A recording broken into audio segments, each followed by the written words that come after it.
When it comes towards material farms, there are a couple that spring to mind as one of the best. So today what we'll be exploring is the Whiptail multi-farm. Let us begin. Okay, so today we're going to be going over the Whiptail multi-farm. This is dead simple in order to do. Just make sure that you have Cataclysm Mining and Herbalism. And other than that, it is best if you do this on a Sky Golem or a Druid. This is because you'll be herbing a lot of herbs and therefore you don't really want to be dismounting every 5 seconds in order to herb these materials. However, another thing of note is the location, which is in Uldum. If you want to gain the route for this entire farm, then please either get it from Worth It by going into multi-farms under the farms panel and going into there, or failing that, you can always import it from our library of routes within the Discord, which is basically free for everyone to use. You're more than welcome to go get your roots and start farming. However, the next thing of note is make sure that you have the Darkmoon Firewater, as this gives you a 15% increase in your gathering speeds. Alongside that, what we'll be wanting to do is make our way down the actual river, picking up any of the materials that we find. We can find some ore there, though this can get a little bit contested some days depending on who it is farming in the actual general vicinity. A way in which I like to negate this is literally going the opposite direction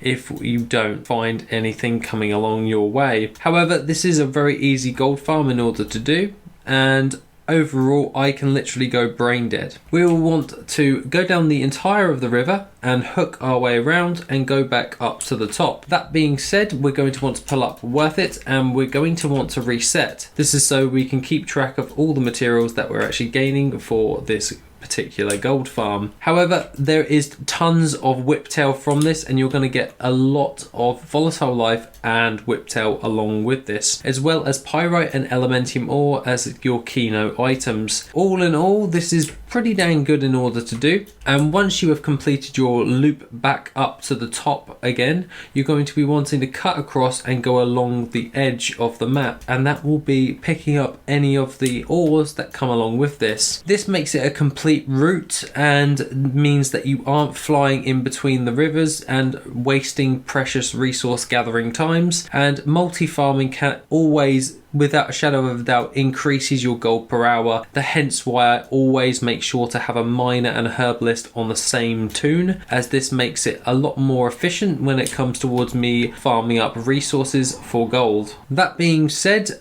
I would always urge you guys to use a Druid, as I find this to be the most effective way for farming, and I can pretty much assume that a lot of people will suggest Druid for just standard gold farming in general, as their flight form ability when it comes towards picking herbs is second to none, unless you actually have a Sky Golem, which I actually still don't have a Sky Golem because I've always used the Druid and I've never felt the need for a Sky Golem because of that. Other than that, guys, the Worth It estimations for this, so Worth It will estimate the gold farm for you. Now, Worth It estimates that from this gold farm that you will roughly get around about 221 elementium ore, 6 pyrite ore, 558 Whiptail, 73 Cinderbloom, 207 volatile life, 10 volatile earth, 6 volatile water, and 21 volatile fire, along with a load of different types of Cataclysm gems. And the reasoning why this gets a higher value for a lot of these materials is because it's used in the creation of the Vial of the Sands. Now, I myself like to farm my materials for my Vial of the Sands crafts, as it increases my profit, and I can use my Transmutation Master and Elixir Master in order to reduce the cost for True Gold and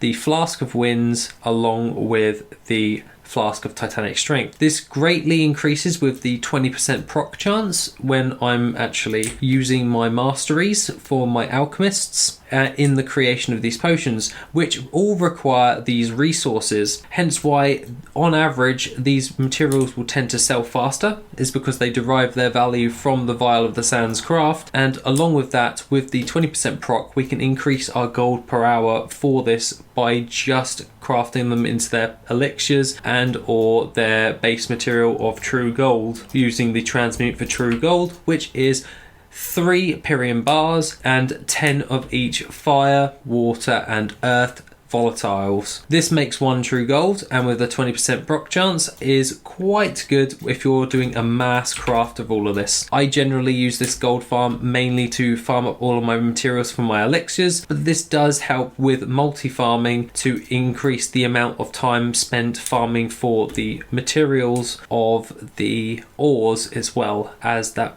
generally boosts my entire range in which what I can do. Other than that, guys, this is the 60 days of gold farming. Hopefully you guys are doing well, and other than that, this is to celebrate the release of my game Void, which is now on Steam. Have a lovely rest of the day, guys, and check out Void if you haven't already, and have a wonderful rest of the day.